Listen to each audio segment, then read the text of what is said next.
Why I worked night and day, body and soul, for the overthrow of the human race. I don't have my same narration voice I had earlier. Yeah, you gotta think. Well, Get your title. Go to the Green Emerald. Okay. the voice was. Nightfall narration. I do not know when that rebellion will come. It might be in a week or in 100 years, but I know, as surely as I see the straw beneath my feet, that sooner or later justice will be done. Fix your eyes on that. I'm not doing the accent again. Well, I was about to say, like, the accent you had earlier was like Professor Snape's. Yeah, I slowly shifted into Snape earlier.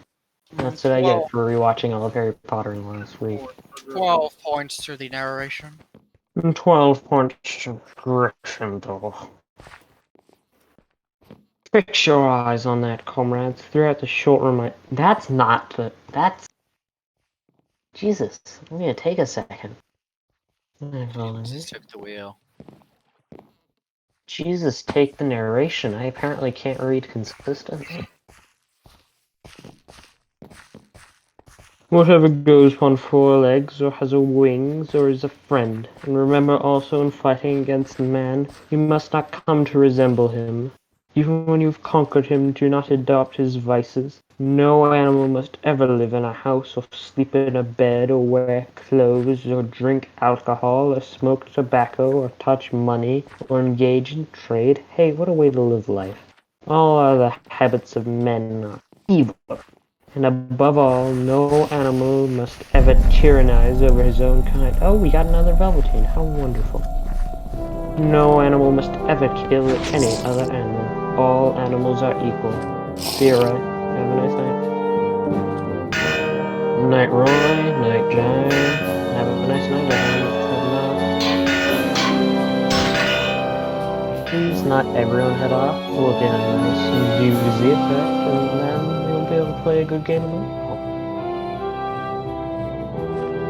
And now, comrades, I tell you about my dream of last night. I cannot describe that dream to you. It was a dream of the earth as it will be when man has vanished.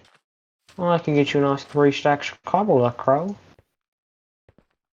I can stop at any point if someone would like. Just say something. Alright, Nightfall, away we go. I am certain which we were sung by the animals of long ago and have been lost to memory for generations. I will sing you that song now, comrades. I am old and my voice is hoarse. When I have taught you the tune, you can sing it better for yourselves. It is called Beast of England. Oh god, am I gonna have to sing? Old Major cleared his throat and began to sing. As he had, his voice was hoarse, but he sang well enough, and it was a stirring tune, something between Clementine and La Cucaracha. The words ran, "Who the fuck armored me? Which one of you?" Great narration transitioning. Why are we recording this? Someone recording this? Hold on. Armored me. That was a great transition. The word, the words ran. Who the fuck armored me? See ya, Kelly. Have a nice night. I'm supposed to have an English accent, but all of a sudden this turned to American so quick. Oh gosh. Okay. Oh shit! I don't have Quiver on, don't I? Fuck! I fucked up. Beasts of England, beasts of Ireland, beasts of every land and clime, hearken to my joyful tidings of the golden future time. Soon or late the day is coming, tyrant man shall be o'erthrown, and the fruitful fields of England shall be trod by beasts alone. Rings shall vanish from our noses, and the harness from our back. Bit and spur shall rust forever, cruel whips no more shall crack. Riches more than mine can picture, wheat and barley, oats and hay, clover, beans, and mango woozles shall be ours upon that day. Bright will shine the fields of England, purer shall its waters be, sweeter yet shall blow the breezes on the day that sets us free. For that day we must all labor, though it we die before it break. Cows and horses, geese and turkeys all must toil for freedom's sake. Beasts of England, beasts of Ireland, beasts of every land and clime, hearken well and spread my tidings of the golden future time. Da! And that was Beasts of England on Nightfall. The singing of this song threw the animals into the wildest excitement. Almost before Major had reached the end, they had begun singing it for themselves. Even the stupidest of them had already picked up the tune and a few of the words, and as for the clever ones, such as the pigs and dogs, they had the entire song by heart within a few minutes. And then, after a few preliminary tries, the whole farm burst out into Beasts of England in tremendous unison. The cows lowed it, the dogs whined it, the sheep bleated it, and the horses whinnied it. The ducks quacked it. They were so delighted with the song they sang it right through 5 times in succession, and might have continued singing it all night if they had not been interrupted. That's another paragraph, just doing my check-in of should I stop or continue. No, you're good. Continue. No, like I'm wondering when the next transition is gonna happen. And the words ran, "Who the fuck are we?" That's a great line. That's a great line. That's- I should write it down. Thanks Great me for that great joke. Unfortunately, the uproar awoke Mr. Jones, who sprang out of bed, making sure there was a fox in the yard. He seized the gun which always stood in the corner of his bedroom and let fly a charge of number 6 shot into the darkness. The pellets buried themselves in the wall of the barn, and the meeting broke up hurriedly. Everyone fled to his own sleeping place, the birds jumped onto their perches, the animals settled down in the straw, and the whole farm was asleep in a moment. And that marks the end of Chapter 1, everyone. If you'd like me to continue with Animal Farm, I can do so. I can also read something more entertaining, like Douglas Adams or Terry Pratchett. Continue with Animal Farm. We're good on that. Alright, we're sticking with Animal Farm. Welcome to Russia, everyone. Welcome to Russia, everyone. Today we're going to read Animal Farm, Chapter 2. I don't get why you guys are so enthusiastic about my reading of Animal Farm. Does not make sense. Yeah, no, honestly, I get goosebumps. Man. Now I regret for leaving the fucking chat. Now I'm just gonna narrate books every time I come into voice chat. But each different story is this different accent. Oh, yeah. Alright, Now it's chapter 2, 3 nights later, old Major's are peaceful that's in in each book, not each chapter. Part of me wants to read like Douglas Adams. Chapter 1 is English accent, Chapter 2 is Russian. I can't do a good Russian. Part of me wants to read Terry Pratchett / like Douglas Adams because they're vastly more entertaining works, if I'm being entirely honest. But hey, I'm supposed to be annotating Animal Farm for my English project, so there are a lot of blue faces. But She's talking about the first one. oh gosh, chapter 2. 3 nights later, old Major died peacefully in his sleep. His body was buried at the foot of the orchard. This was early in March. During the next 3 months there was much secret activity. Major's speech had given to the more intelligent animals on the farm a completely new outlook on life. They did not know when the rebellion predicted by Major would take place. They had no reason for thinking that it would be within their own lifetime, but they saw clearly that it was their duty to prepare for it. The work of teaching and organizing the others fell naturally upon the pigs, who were generally recognized as being the cleverest of all animals. Preeminent among the pigs were 2 young boars named Snowball and Napoleon, whom Mr. Jones was breeding up for sale. Napoleon was a large, rather fierce-looking Berkshire boar, the only Berkshire on the farm, not much of a talker, but with a reputation for getting his own way. Snowball was a more vivacious pig, Yeah, sure. We will. I wonder when it's gonna happen. You turn to English into a country. Yippee-ki-yay! That's racist. Hey y'all, Napoleon was quicker in speed. I'm just gonna stick to I'm from Texas. That's racist. Well, I'd be more of the Alright, southern time to accent. channel my natural accent. Well, I which live one? in Which one are Southern we talking about? Are we talking California. about country or are we talking about southern? I live in Southern California, so away we go. Well, I meant to tech. Dude, I meant pro. Napoleon! Quick in speech, bro. Because I also live in Texas and I probably use I accents. live in San Antonio. Hey, same. I don't know why the English accent works. It's not at all what I sound like speaking normally, I don't think. Count Doku. So he's either you want to sound like Count Doku from the Star Wars series Snape. or Snape.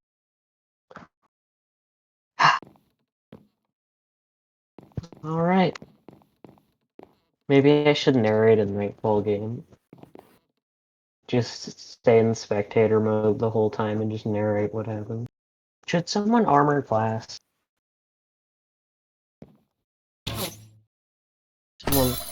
Someone might want to get on armoring GlassOcelot. He appears to be on top of her shrine, generally lacking in armor. As far as I can tell, no Jimmy seems to be working on it, although I myself must intervene. It would be a terribly uninteresting tale if we died due to not having on a coat.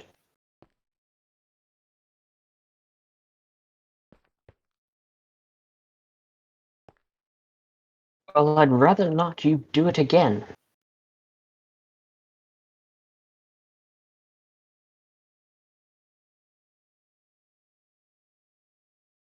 I'm gonna go die of a cough now. Give me a minute.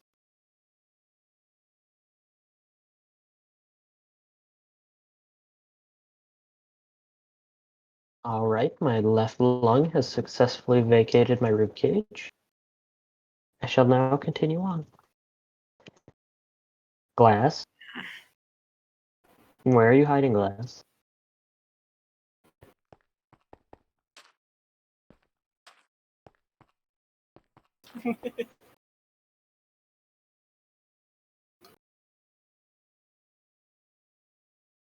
If you have legs and a torso, you'll probably have more of a brain than America's current president.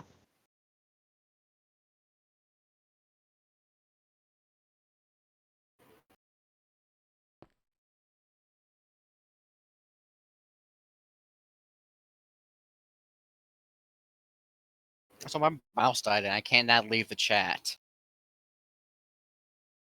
Now you're stuck listening to me narrate Animal Farm. What the hell? Oh, that's a floating glass I saw. Oh, nice. Glass is fly hack now. Cool. And now he's teleporting away from me, how unfortunate. Once Tiggy left the chat, he pulled up all the hacks. Glass pulled out all of the stops as soon as he was gone. Goodbye, whoever's now left us. Now that whoever it was that left us is now gone, we shall be resuming Animal Farm on Narration at Nightfall. All the other male pigs on the farm were pork. The best known among them was a small, fat pig named Squealer, with very round cheeks, twinkling eyes, nimble movements, and a shrill voice. He was a brilliant talker, and when he was arguing some difficult point, he had a way of skipping from side to side, whisking his tail, which was somehow very persuasive. The others said of Squealer that he could turn black into white. These three had elaborated old Mage's teachings into a complete system of thought, to which they gave the name of animalism. Several nights a week after Mr. Jones was asleep, they held secret meetings in the barn and expounded the principles of animalism to the others. At the beginning, oh hello, twins! In the beginning they were met with much stupidity and apathy. Some of the animals talked of the duty of loyalty to Mr. Jones, whom they referred to as Master, and made elementary remarks such as, "Mr. Jones feeds us. If he were gone, we should starve to death." Others asked such questions as, "Why should we care what happens after we are dead? For if this rebellion is to happen anyway, what difference does it make whether we work for it or not?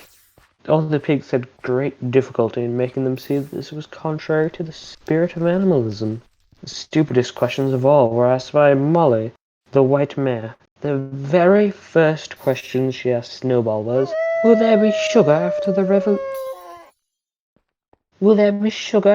rebellion? No, said Snowball firmly. We have no means of making sugar on this farm. Besides, you do not need sugar. You'll have all the oats and hay you want. And shall I still be allowed to wear ribbons in my mane? Asked Molly. Comrades, said Snowball, those ribbons you are so devoted to are the badge of slavery. Can you not understand that liberty is worth more than ribbons? Molly agreed, but she did not sound very convinced. The pigs had an even harder struggle trying to counteract the lies put about by Moses, the tame raven. Moses, who was Mr. Jones's special pet, was a spy and a talebearer. He was also a clever talker. He claimed to know of the existence of a mysterious country called Sugar Candy Mountain, to which all animals went when they died. It was situated somewhere up in the sky, a little distance between the clouds. Moses said, in Sugar Candy Mountain, it was Sunday, 7 days a week. Clover was in season all the year round, and lump sugar and linseed cake grew on the hedges. The animals hated Moses because he told tales and did no work. But some of them believed in Sugar Candy Mountain, and the pigs had to argue very hard to persuade them that there was no such place. Those faithful disciples were the two cart horses, Boxer and Clover. The two had great difficulty in thinking anything out for themselves, but having once accepted the pigs as their teachers, they absorbed everything they were told about destinies and passed it on to the other animals by simple arguments. They were unfailing in their attendance. Gosh darn it. Their attendance at the secret meetings in the barn, and led the singing Beasts of England with which the meetings always ended. Now, as it turned out, the rebellion was achieved much earlier and more easily than anyone had expected. In past years, Mr. Jones, although a hard master, had been a capable farmer, but of late he had fallen on evil days. He'd become much disheartened after losing money in a lawsuit, and had taken to drinking more than was good for him. For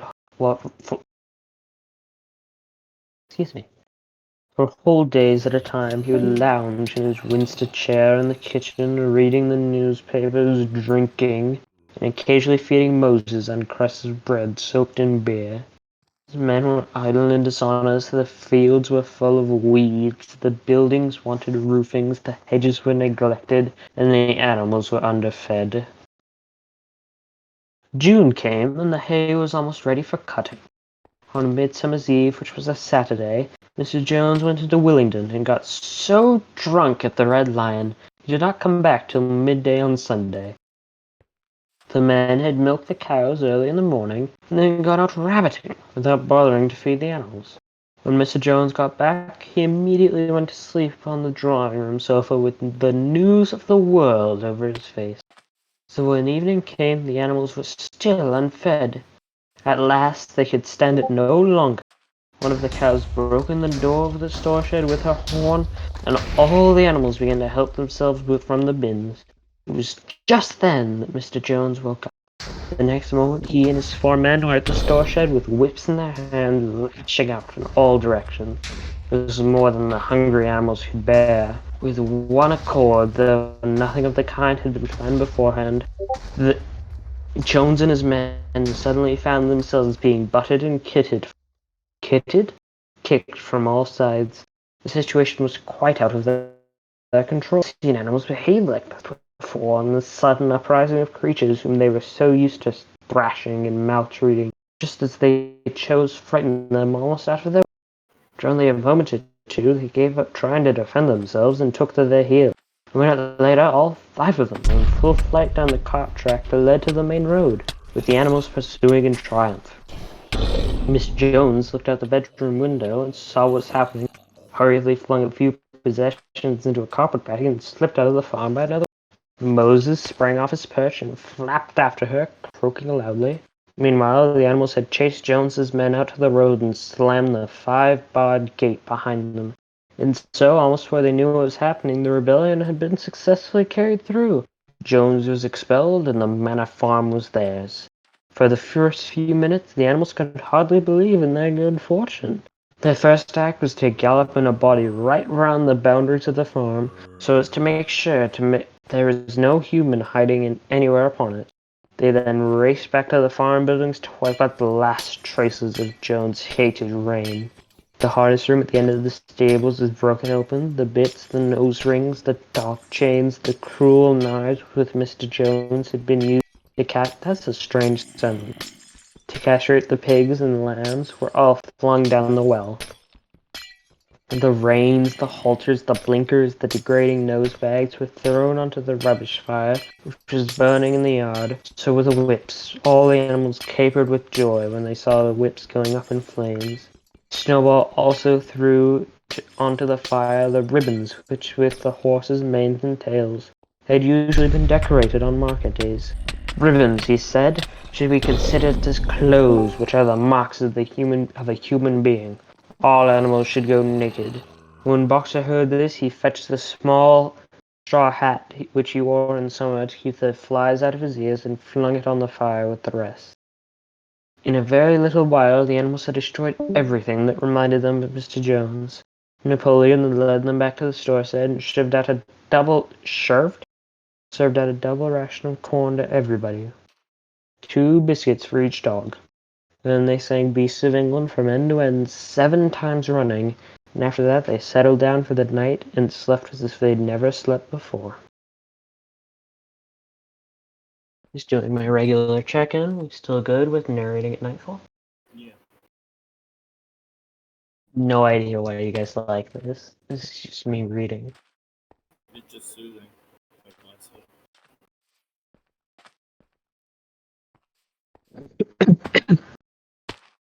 But then they woke at dawn as usual, and suddenly remembering the glorious thing that had happened, they all raced out into the pasture together.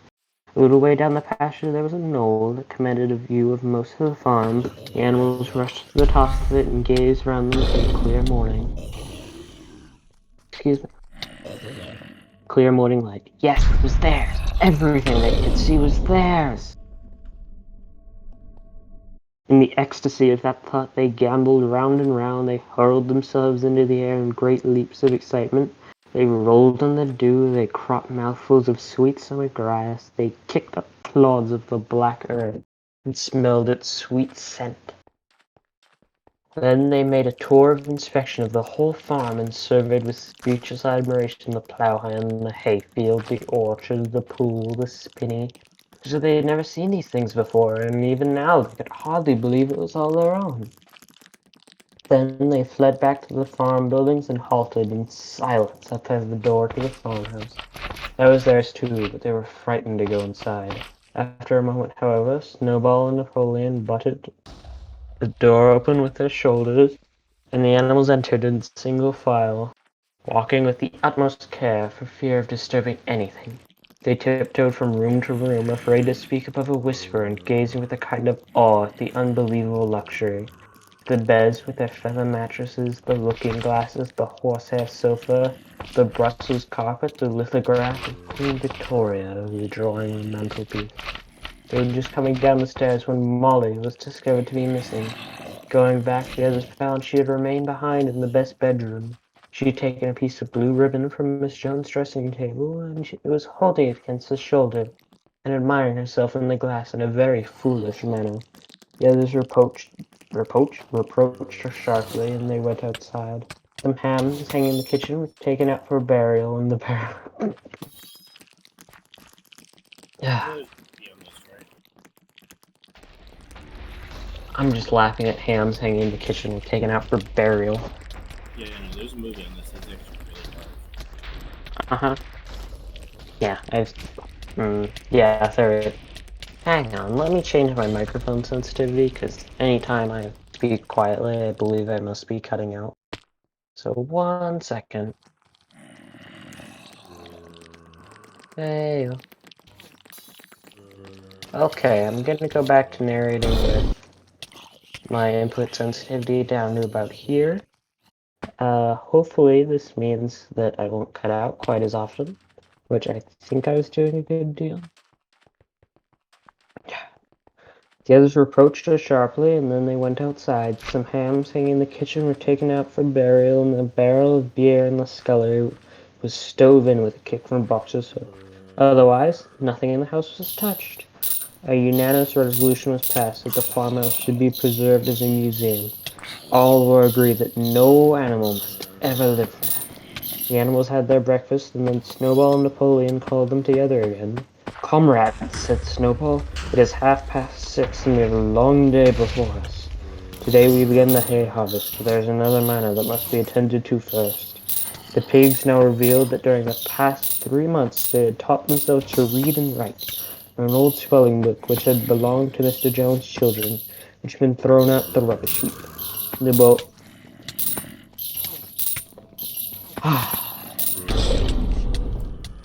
Napoleon sent for pots of black and white paint and led the way down to the 5-barred gate that gave on to the main road. Then Snowball, for it was Snowball who was best at writing, took a brush between the two knuckles of his trotter, painted out Manor Farm from the top of the gate, and in its place painted Animal Farm. This was to be the name of their farm from then onwards. After this, they went back to the farm buildings, where Snowball and Napoleon sent for a ladder, which they caused to be set against the end wall of the big barn. They explained by their studies of the past 3 months the pigs had succeeded in reducing the principles of animalism to 7 commandments. These 7 commandments would now be inscribed on the wall. They would form an unalterable law by which all the animals on Animal Farm must live forever after. With some difficulty, for it is not easy for a pig to balance himself on a ladder, Snowball climbed up and set to work with Squealer a few rungs behind him, holding the paint pot. The commandments were written on the tarred wall in great white letters that could be read 30 yards away. They ran thus. No, just kidding. The 7 commandments. Whatever goes upon 2 legs is an enemy. Whatever goes upon 4 legs or has wings is a friend. No animal shall wear clothes, no animal shall sleep in a bed, no animal shall drink alcohol, no animal shall kill any other animal. All animals are equal. It was very neatly written, except that friend was spelled friend, and one of the S's was the wrong way round. The spelling was correct all the way through. Snowball read it aloud for the benefit of the others. All the animals nodded in complete agreement, and the clever ones at once began to learn the commandments by heart. Yeah, we might want to ping a mod for game balance, because a hero and what's effectively a 5-person game for one just narrating is no. And then the Alecaboo are just gonna solo hold for a while. "Now, comrades!" cried Snowball, throwing down the paintbrush, "to the hayfield.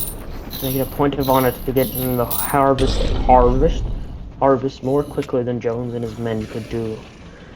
But at this moment the 3 cows, who had seemed uneasy for some time past, set up a loud lowing. They had not been milked for the past 24 hours, and their udders were almost bursting. After a little thought, the pigs sent for buckets and milked the cows fairly successfully, their trotters being well adapted to this task. Soon there were 5 buckets of frothing creamy milk, at which many of the animals looked with considerable interest. "What's going to happen to all that milk?" said someone. "Jones used some of it in some of our mash," said one of the hens. "Never mind the milk, comrades," cried Napoleon, placing himself in front of the buckets. "That will be attended to. The harvest is more important. Comrade Snowball will lead the way. I shall follow in a few minutes. Forward, comrades, the hay is waiting." So the animals trooped down to the hayfield to begin the harvest, and when they came back in the evening, it was noticed the milk had disappeared. And that marks the end of chapter 2 for the 2 of you still listening to Nightfall narration. Yeah, keep going. If you want to stop, it's up to you. I'll say keep going so you get the practice. Yeah, I think I'm going to change up the reading material just because reading Animal Farm is a bit Dark. dark. It's serious writing, considering it's an adaptation of the Russian Revolution. They all kill each other in the end. Yeah. I think I might go back and watch that movie now.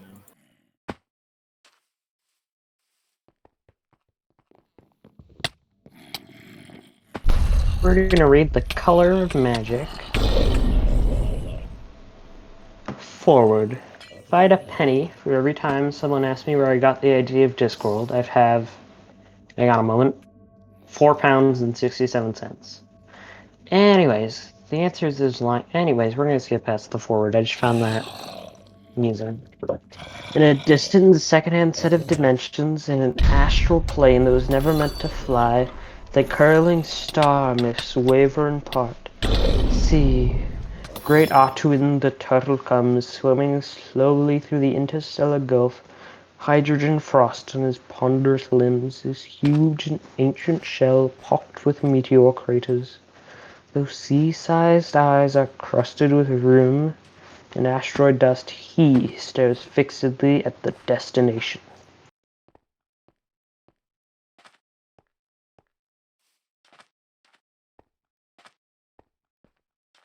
In a brain bigger than a city with geological slowness, he thinks only of the weight. I'm placing special emphasis on my words for capitalized, just for context. Most of the world is of course accounted for by Brilia, Tubul, Great Tufan, and Jarakin, the four giant elephants upon whose broad and star-tanned shoulders the disk of the world rests, garlanded by long waterfall at its vast circumference and domed by the baby blue vault of heaven. Astropsychology has been, as yet, unable to establish what they think about. The great turtle was a mere hypothesis until the day the small and secretive kingdom of Krull, whose rimmost mountains project out over the rimfall, built a gantry and pulley arrangement at the tip of the most precipitous crag, and lowered several observers over the edge in a quartz-windowed brass vessel to peer through the mist veils. The early astrozoologists, hauled back from their long dangle by enormous teams of slaves, were able to bring back much information about the shape and nature of Atuin and the elephants, but this did not resolve— oh, that's squids, huh? Did not resolve the fundamental questions about the nature and— I was the first squid to die, really? Anyways, fundamental questions about the nature and purpose of the universe. For example, what was Great Atuin's actual sex? This vital question, said the astrozoologist with mounting authority, would not be answered until a larger and more powerful gantry was constructed for a deep space vessel. In the meantime, they could only speculate about the revealed cosmos. There was, for example, the theory that Atuin had come out from nowhere and would continue at a uniform crawl, or steady gait, into nowhere for all time. This theory was popular among academics. An alternative, favored by those of religious persuasion, was that Atuin was crawling from the birthplace to the time of mating, as were all the stars. Or did Crow die? Welcome to the realm of the dead. When they arrived, they could briefly and passionately mate for the first and only time, and from that fiery union, new turtles would be born to carry a new pattern of worlds. This was called the Big Bang hypothesis. Are you asking me to spawn in? No, you're good. We have 3 since we have the 2. I joined the site. Don't worry. You're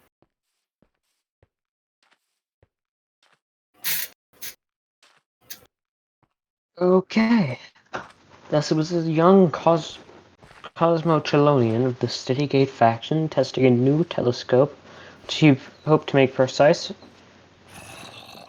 measurements of the great Atuin's I'm repeating myself. The great Atuin's right eye was on this eventful evening the first outsider to see the smoke rise heavenward from the burning of the oldest city in the world. Later that night, he became so engrossed in his studies he completely forgot about it. Nevertheless, he was the first. There were others.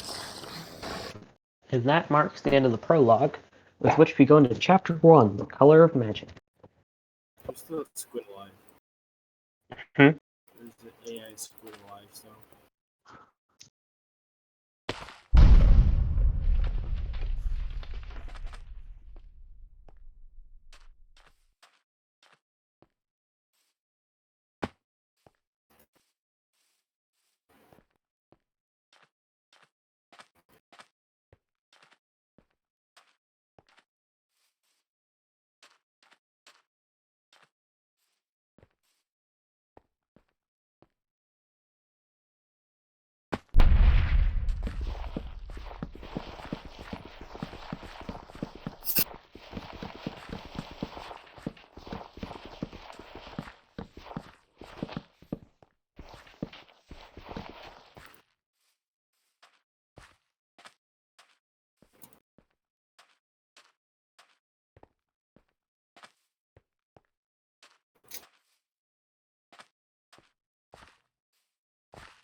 Kill every last one of them!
Okie dokie, I'm back.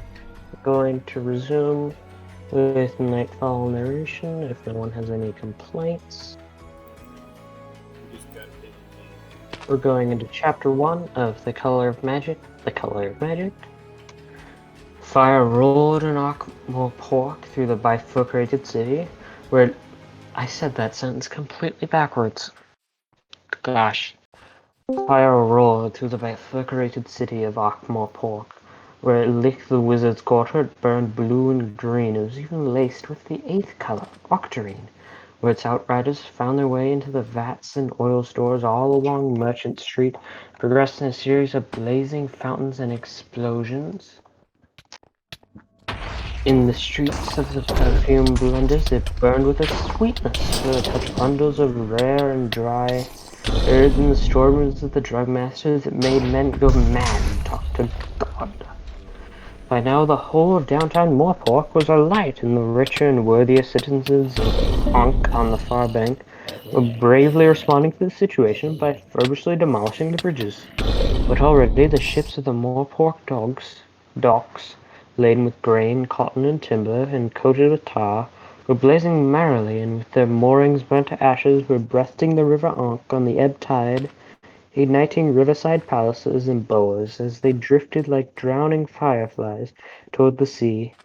In any case, sparks were riding through the breeze and touching down far across the river in hidden gardens and remote rickyards. The smoke from the merry burning rose miles high in a wind-sculpted black column that could be seen across the whole of the Discworld.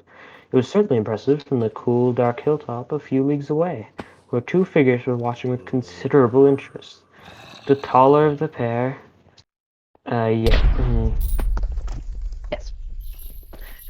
The taller of the pair was chewing on a chicken leg and leaning on a sword that was only marginally shorter than the average man. If it wasn't for the air of wary intelligence about him, it might have been supposed he was a barbarian from the Hubland Waste.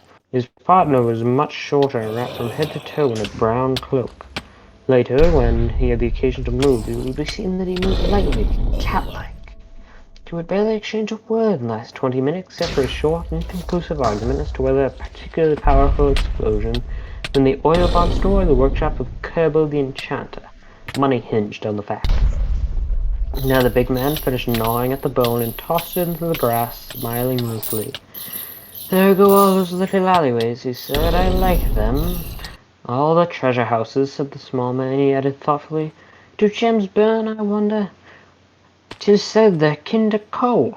All the gold melting and running down the gutters, said the big one, ignoring him.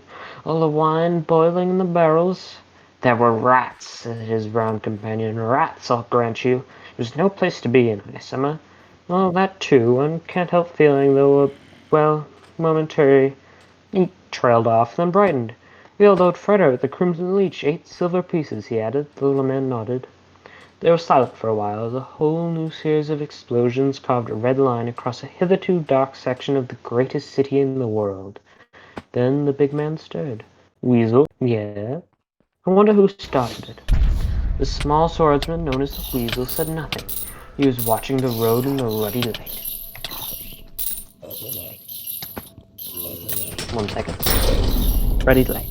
Few had come that way since the desolate gate had been one of the first to collapse in a shower of white-hot embers. But 2 were coming up it now.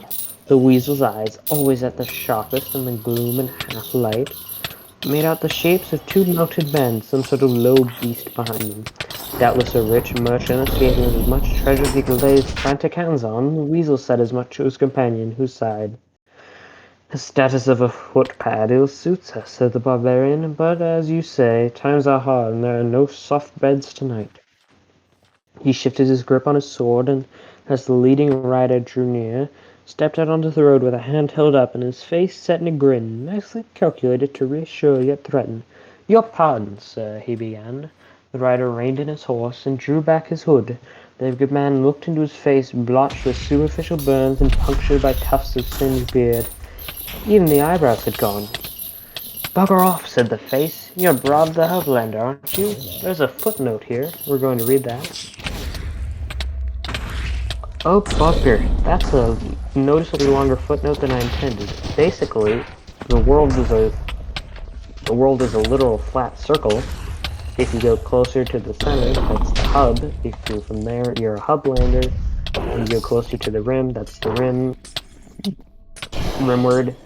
Directions are measured instead of north and south by going towards the hub or away from it, hubward or rimward, etc., etc. Now, if no one has any complaints, I'm going to go back to narrating. Rob became aware that he had fumbled the initiative. Just go away, will you? Said the writer. I just haven't got the time for you, do you understand? He looked around and added, that goes for your shadow-loving flea-bag partner too, wherever he's hiding. The weasel stepped up to the horse and peered at his disheveled figure. Why, it's Rincewind the wizard, isn't it? He said in tones of delight, meanwhile filing the wizard's description of him away in his memory for leisurely vengeance. I thought I recognized the voice. Rob spat and gosh, I'm losing it. Sheathed his sword. It was seldom worth tangling with wizards. They so rarely had that treasure worth speaking of. He talks pretty big for a gutter wizard, he muttered. You don't understand at all, said the wizard, really. I'm so scared of you, my spine is turned to jelly. Just I'm suffering from an overdose of terror right now. When I've got over that, then I'll have time to be decently frightened of you. The weasel pointed towards the burning city. You've been through that? He asked. The wizard rubbed a red raw hand across the eyes. I was there when it started. See him back there? He pointed back down the road to where his traveling companion was still approaching, having adopted a method of riding that involved falling out of the saddle every few seconds. Well, said Weasel. He started it, said Rincewind simply. Rob and Weasel looked at the figure, now hopping across the road with one foot in a stirrup. Fire razor, is he? No, said Rincewind, not precisely. I'll rip him his story. Not precisely. Let's just say that if complete and utter chaos were lightning, then he'd be the sort to stand on a hilltop in a thunderstorm wearing wet copper armor shouting, all gods are bastards. Got any food? There's some chicken in exchange for a story. What's his name? Said Broad, who tended to lag behind in conversations. Oh, and there goes Velveteen. Exciting developments in Nightfall narration. First shrine, and there's one dwarf left. What a world. Two Flower, said Broft. What a funny name. You know, said Rincewind, said Rincewind, dismounting, do not know the half of it. Chicken, you say? Devil, said Weasel. The wizard groaned. That remind me, added the wizard, added the weasel, snapping his fingers. There was a really big explosion, about half an hour ago. That was the oil bond store going up. Every last one of them. I need to drink more water. That was the oil bond store going up, said Rincewind, wincing at the memory of the burning rain. Weasel turned and grinned expectantly at his companion, who grunted and handed over a coin from his pouch. Then there was a scream from the roadway, cut off abruptly. Rincewind did not look up from his chicken. One of the things he can't do, he can't ride a horse, he said. Then he stiffened as if sandbagged by a sudden rest. I'm going to get to the end of this little segment and then stop talking, because apparently I can't speak. One of the things he can't do, he said, he can't ride a horse. Then he stiffened as if sandbagged by a sudden recollection, gave a small yelp of terror, then dashed into the gloom. When he returned, the being called Two Flowers hanging limply over his shoulder. He was small and skinny and dressed very oddly in a pair of knee-length breeches and a shirt in such a violent and vivid conflict of colors that Weasel's fastidious eye was often offended even in the half-light. No bones broken, by the feel of things, said Rincewind. He was breathing heavily. Rincewind winked at the weasel and went on to investigate the shape they assumed was a pack animal. You'd be wise to forget it, said the wizard, without looking up from his examination of the unconscious Two-Flower. Believe me, power protects it. A spell? Said Weasel, squatting down. No, but a magic of a kind, I think. Not the usual sort. I mean, it can turn gold into copper at the same time, just still gold. It makes men rich by destroying their possessions. It allows the weak to walk fearlessly among thieves. It passes through the strongest doors to reach the most protected treasuries. Even now it has me enslaved, so that I must follow this madman willy-nilly and protect him from harm. Stronger than you, Brovd. It is, I think, more cunning even than you, Weasel. What is it called, then, this mighty magic? In our tongue it is called reflected sound as of underground spirits. Is there any wine? Now, reflected sound of underground spirits is insurance. If you break it down correctly. You must know that I am not without artifice when magic is concerned, said Weasel. Only last year did I, assisted by my friend there, part the notoriously powerful Archmage of Yimiture from his staff, his belt of moon jewels, and his life. In that approximate order, I do not fear this reflected sound of underground spirits of which you speak. However, he added, you engage my interest. Perhaps you'd care to tell me more. Rod looked at the shape on the road. It was closer now, and in the pre-dawn light, it looked for all the world like a box on legs, he said. I'll tell you about it, if there's any wine, that is. Down in the valley, there was a roar and a hiss. Someone more thoughtful than the rest had ordered to be shut the big river gates that were at this point where the Ankh flowed out of the Twin City. Denied its usual egress, the river had burst its banks and was pouring down the fire-ravaged streets. Soon the continent... One of them. Soon the continent of flame began a series of islands, each one growing smaller as the dark tide rose. And up from the city of fumes and smoke rose a broiling cloud of steam, covering the stars. Weasel thought it looked like some dark fungus or mushroom. The twin city of Ankh and the pestilent Morpork, which all the other cities of time and space, as it were, mere reflections, has stood many assaults in its long and crowded history, and has always risen to flourish again. So the fire and its subsequent flood, which destroyed everything left that was not flammable, and some flux to the survivors' problems, it did not mark its end. Rather, it was a fiery punctuation mark, a coal-like comma, or a salamander semicolon in a continuing story. Several... How much longer is left in this chapter? Well, that seems like an excellent stopping point. If I go much further, we're going to get into the actual story when Swing begins telling. And with that, because I'm going to be heading out soon, marks the end of narration at Nightfall.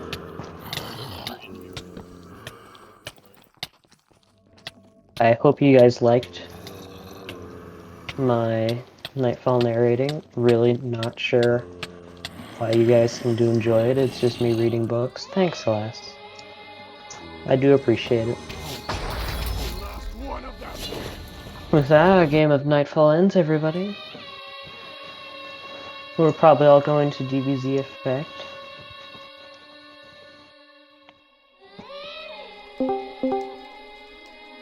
Oh, what the hell? Why do we get 2 more people joining VC? Who's joined us? Welcome to our voice chat, wherever you are. Hello. Oh, it's Jarek and WOS. You guys just missed me reading The Color of Magic.